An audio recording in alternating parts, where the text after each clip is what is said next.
I will let everyone around the table introduce themselves, their channel, and a little bit about themselves if they would like to. And then we will get right into the first question. We will start with Dicely D&D. Well, hello there, everybody. My name is Denny Dicely. I run the Dicely D&D Twitch and YouTube channel, as well as the Play Dicely YouTube channel and Actual Play. I'm the game master for that one. Hi, my name is Fred Wheeler, and I run the To DND YouTube channel. I talk about RPGs, Dungeons and Dragons, and yes, I am on YouTube and other places. You can find me everywhere. My name is Nicholas. I go by Rook Zero. I run the Rook Zero YouTube channel. I am a freelance illustrator, and I do everything fantasy and D&D. Before we get into this awesome DM roundtable discussion, I want to quickly give the next 30 seconds to talk about an upcoming Kickstarter. So here you go. Charge your particle cannons, prime your plasma engines, and prepare your synaptic relays for the DND5e science fiction conversion you've been waiting for. Because Penny Dragon Games have just launched Waystar. Waystar is a new tabletop RPG based on familiar 5e rules, so you can hit the upper decks running. The Kickstarter includes a core rulebook for players and GMs, a creature codex with 100 plus monsters and more planned, and a galactic setting with everything you need to get your game off the planet. Steal the Stars is a space heist adventure that pits players against the dark forces of Shiv Space, a remote star system overtaken by a centuries-old penal colony. Players must steal the Stars, ancient artifacts with untold power, before the nefarious gangs of Shiv Space can get their dirty paws, claws, and tentacles on them. Otherwise, the galaxy and everything in it will be purged with cosmic flame. And we haven't even gotten to the Fabric Star Maps, Space Battle card decks, Galactic dice sets, or Space Monkey plushie. You heard that right.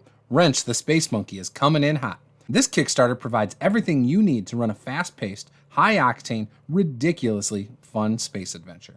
And with comics, novels, and more content than you can shake a shadow saber at in the works, you'll never run out of source material to inspire your games. But let's face it, no one can inspire your games more than you and your players. So back Waystar now and turn an alien fleet into a flock of seagulls with a probability torpedo. Hack away Star Control module and jump to another star system without paying the toll. Or blow up a few planets, causing a great disturbance in the cosmic magical energy field, you despicable villain. There's no such thing as going too far with Waystar. A brief message from our space lords. Penny Dragon Games cannot be held responsible for the galactic guard pursuing you when you have indeed gone too far. Please do not pledge if you're a celestial being with an appetite for entire planets, an advanced artificial intelligence bent on galactic domination, or an extraterrestrial supervillain eager to wipe out half of all life in the universe. No space monkeys were harmed in the making of this promotion. Back Waystar now. So what is it that excites you so much about tabletop RPGs? And when is the last time you felt 100% fulfilled after a game session? This time we will start with you, Nicholas. Sure.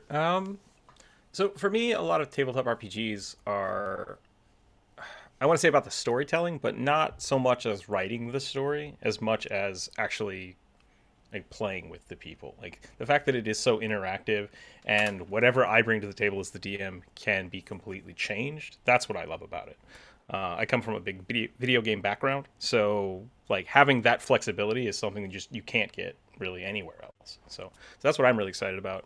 And I think the last time I was really like 100% satisfied, I ran a game a week or two ago with some of my friends that I've run a few times with other groups, and this time the groups they ran it a completely different way, so much so that I actually had to change the ending of the story because it was basically a small like red herring puzzle where there was a mimic that turned out to be a goose. Doesn't matter. Or the other way around. It was a goose that turned out to be a mimic. All the other players had seen that coming and they're like, we don't trust it, we hate it. And they all eventually fell into the trap anyways. And this final group saw it and they're like, we don't trust it. We know there's something wrong with it because we know you as a player or as a DM and we don't trust your geese. And and sure enough, they surprised me all the way to the very end. And I had to rewrite some of it and be like, you guys playing that made me want to change the story for future times that I run that with people because it was so unique and fun to have them do that. So yeah. Nice. Denny? Oh, I caught you in the middle of a drink. I'm sorry, man. That's all right. So I think what excites me about tabletop RPGs is I've always been in awe of the things that people create, when they work together, like the beauty of a choir singing or the spectacle of musical theater on stage. And part of that was why I ended up studying theatrical design. I find a lot of my longest lasting memories are moments where people have united to create amazing things. And I find tabletop role-playing games and collaborative storytelling is a really simple gateway into being able to create such moments for people. And especially if you've got like a group of people that you really care about, that you get to try these games with. You make characters, you become invested in each other. Like, you want to dive into the deep lore that your DM has homebrewed because, you care about them, but also because maybe they actually did a good job and it's quite interesting. And it's this investment in everybody at the table that just becomes something truly amazing. And the last time I feel like I was like fully fulfilled, was very recently during one of our streamed games.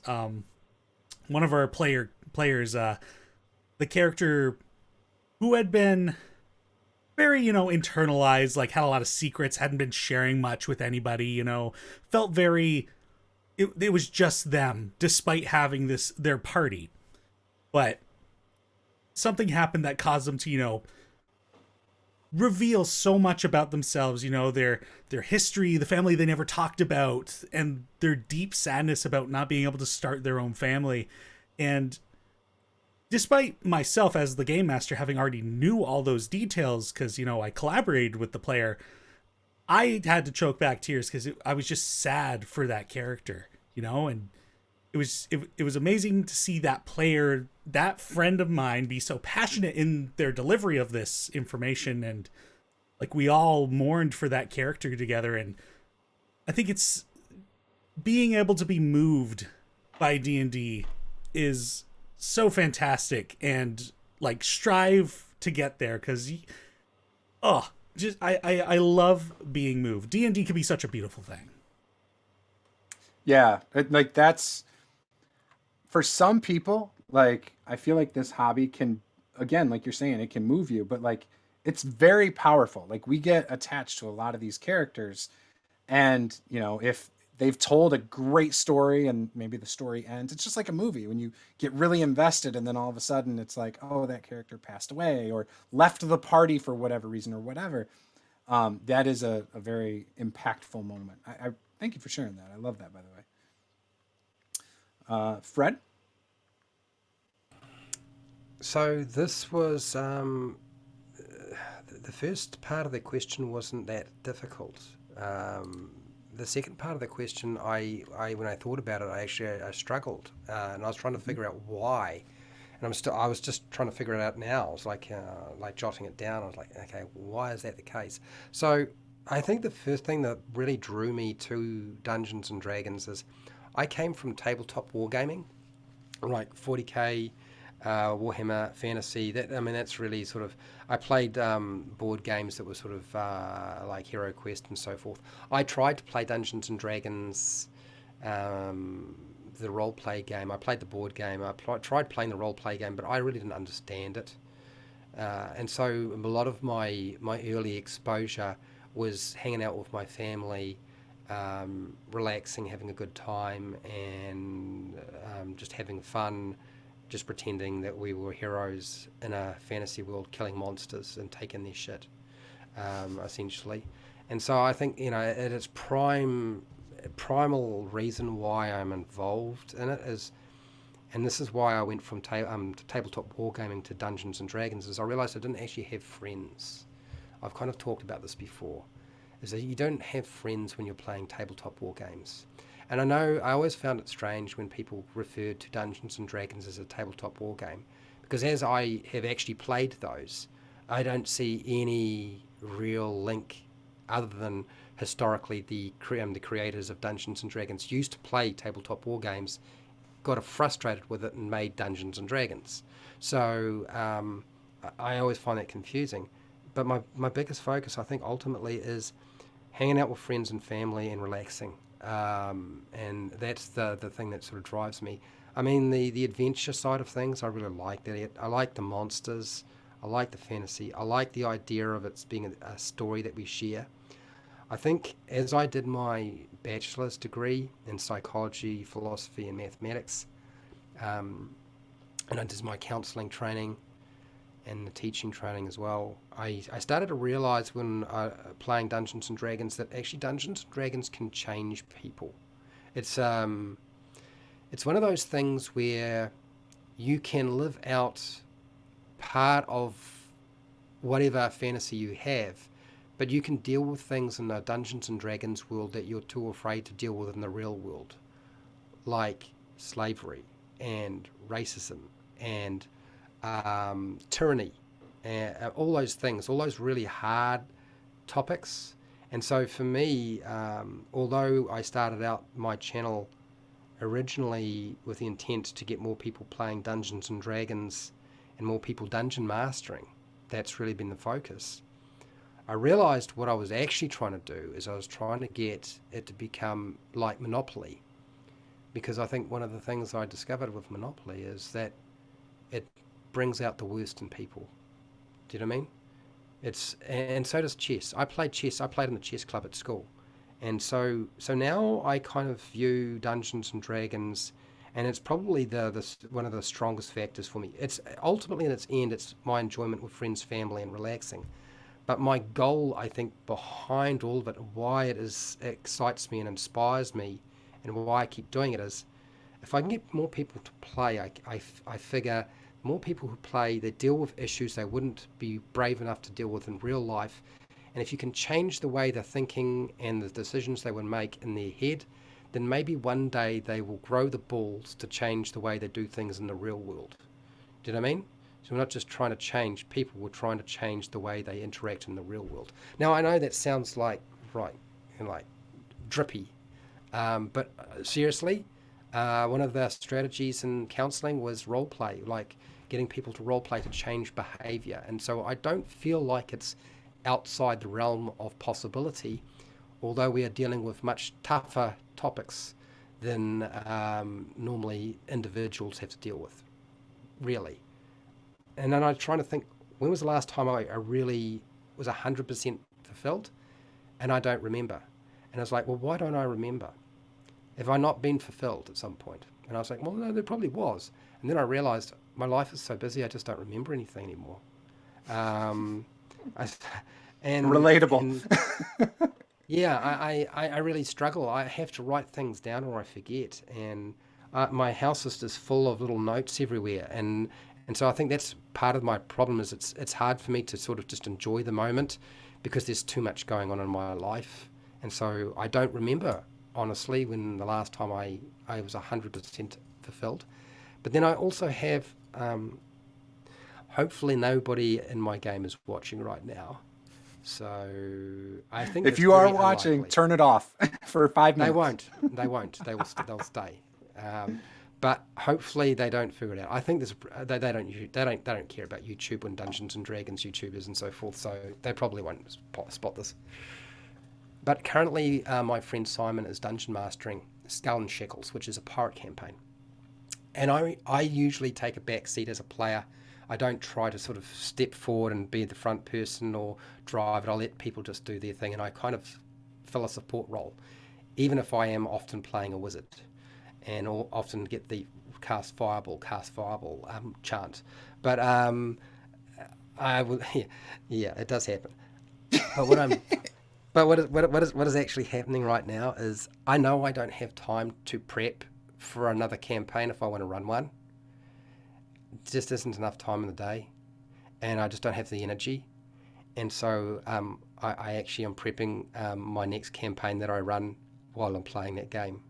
And so therefore my attention is somewhat distracted at times, even if I've also running the initiative. We've got one person who keeps track of the treasure, somebody else who does the mapping, and somebody else who keeps the recap notes. And and I track initiative and combat. So I have to stop prepping my game in the middle of this game, but I don't tell anybody about this. It's happening. And occasionally they get confused as to why the Zoom chat is lagging a little bit. It's probably because I'm hosting it and I'm doing too many things at once.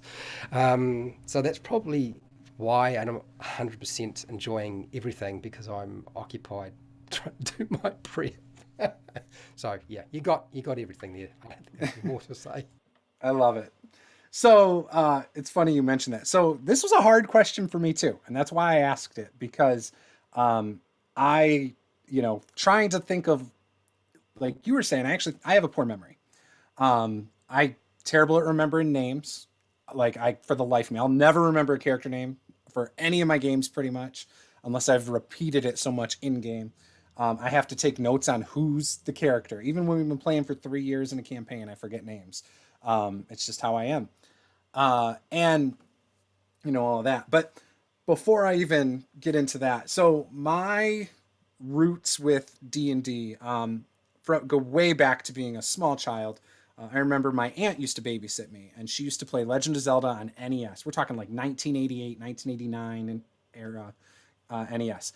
And I could never play it. I was always watching her play it, but I never got to sit down and play it. So I would start acting it out once I was old enough to go outside and play in the yard. I'd pick up sticks and pretend I was Link and I was trying to save the princess.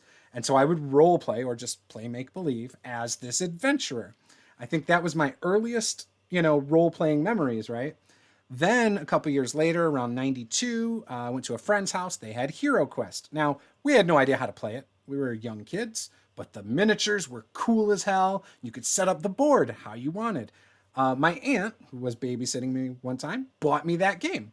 Took it home. Didn't realize it. My mom threw it out because she thought stuff like that was demonic. I bought a second one. Then I found out my mom had a problem with that.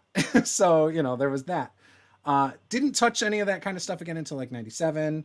Anyways, long story short, my aunt I always think of her when I think of fantasy and RPGs. We used to go to the park. We used to think of, adventures. We used to go, there was a bridge. I think it was a train bridge over a river. She used to take me back there with a packed lunch, and there was broken glass bottles and stuff from people partying back there or whatever, but we called it the Bat Cave, and we used to role play and adventure and all this stuff in the woods, come into this one spot called the Bat Cave and all this stuff.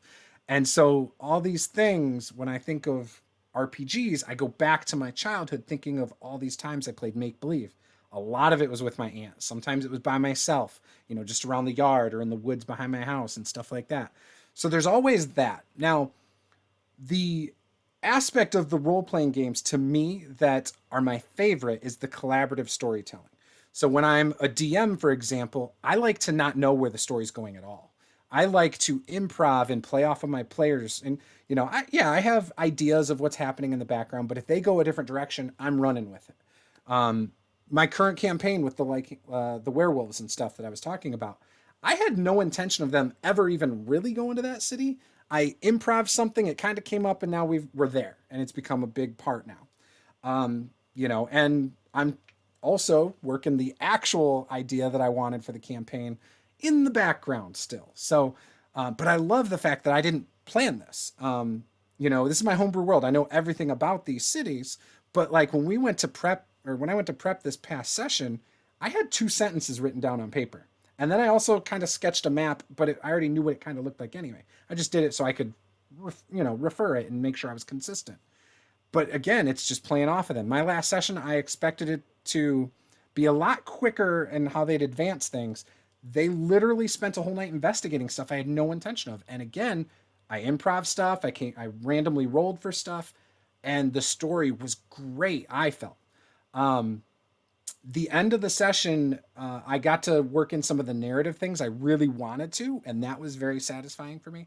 And honestly, this last Saturday's game, the Swamplands game, really did feel satisfying. Probably the closest I've not ever been, but to that 100%. Like we were saying before, some people maybe have never felt that 100%. They don't know why or whatever.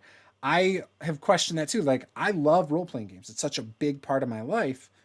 And, why is it so hard to think of these the most outstanding sessions where I left away completely satisfied. I couldn't pinpoint it. Maybe it's because I can't remember all my sessions or every detail about them. After a game session, so I'm also a little bit of an introvert personally. You know, people who are fans of my channel might find that surprising because I used to do streams 6-7 days a week. But interacting with people, you know, whether it's on Zoom or in person, for me is actually very exhausting. If I do it for a day or two, I usually want like 3 or 4 days where I don't even interact with my family. Like I just want to be alone. And, you know, I have to overcome that. I've gotten better about that, but I am just somebody who gets worn out very easily by social interaction. I think it's because like I turn it on, you know what I mean? And role-playing games are the same way. And then in person as opposed to online, again, 2 very different experiences for me. I run a lot of online games now. I have 1 in-person campaign. And online, for me, is way more laser focused. And to me is even more exhausting than in person. In person is a little more relaxed, more chill. And, you know, again, completely different experience. We had a player in our Tomb game that I'm a player in. So as a player, I look for a different experience than as a DM. As a player, for me, again, I think I have a little bit of like an ADHD thing. I've never been diagnosed, but I feel like I do. And I think that's why I like DMing, because I'm always involved in whatever's happening. But as a player, I'm not. And so for me, if things drag on, I have a hard time. So I'm the player at the table that when they're talking about, well, how are we going to get past this obstacle? I'm just like, I jump in the water or I kick in the door. Like I'm that player. And that's why I play martial classes or barbarians, because for me, it's easy to justify it as opposed to if I was the calculated character. I can't play that. I can, but it's harder for me. It's more boring in the moment. So I struggle with that. But when we were playing Tomb of Annihilation recently, we had a really cool experience and it was awesome, but not because of me or anything I was involved in. Actually, I had a very minor role in the game, but one of our players in the group was playing a wizard and he found out that he can counter a counter spell because I pointed it out and it came up and he got to counter it and basically saved the day. And after the session, it was a cool session. He texted my wife. They're siblings. He texted her and he's like, that was the most satisfying session I've had in who knows how many decades. Because he's been playing since AD&D, like Mystara days, like first came out kind of stuff. So it's probably even pre-AD&D, I don't know. And hearing that for me, even though I wasn't running it, was so satisfying in that case too. So I've had 2, I guess, really recently. But other than that, it's really hard to think of them. So I just wanted to kind of share that. So it was really long-winded. Thank you for this prompt. No problem. Thank you for answering. Does anybody want to weigh in on it or inspired by it? Go ahead, Fred. So I would classify myself as an instigator. It's one of the reasons why I have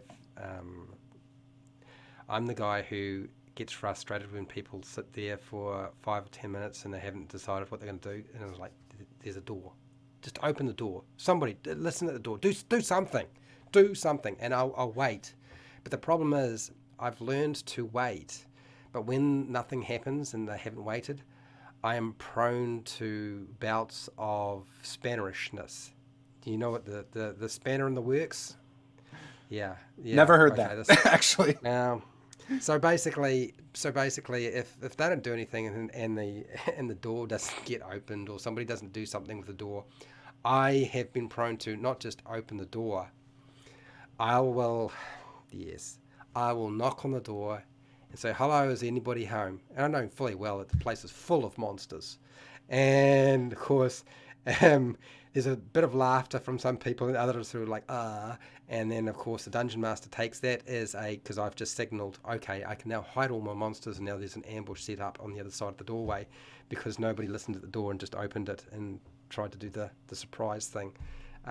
So, yes, I have done that a number of times and I've eaten animals that I weren't supposed to be eaten, and yeah, like I have a reputation amongst those people who've played with me for a little while of doing things that they find very amusing, or have caused a lot of trouble. So I try very hard nowadays not to do that sort of thing, because I know I am prone to doing those sorts of things. I was kind of curious. One of the things I really struggled with is when I finally sort of found Hero Quiz Quest and board games, because I found them before I found Dungeons and Dragons. I'm in New Zealand, so Dungeons and Dragons was like, you just couldn't get it. But I struggled with reading, and I really liked the fighting fantasy books by Ian Livingstone and Steve Jackson. Did you guys ever read those books? Because I would spend hours and hours going through them. They were like twist plot or find your own path adventures with really cool black and white line drawings, and you'd roll 6-sided dice to resolve combat, and you could play an adventure on your own. And Warlock of Fire Top Mountain and Death Trap Dungeon, and those were my early sort of experiences.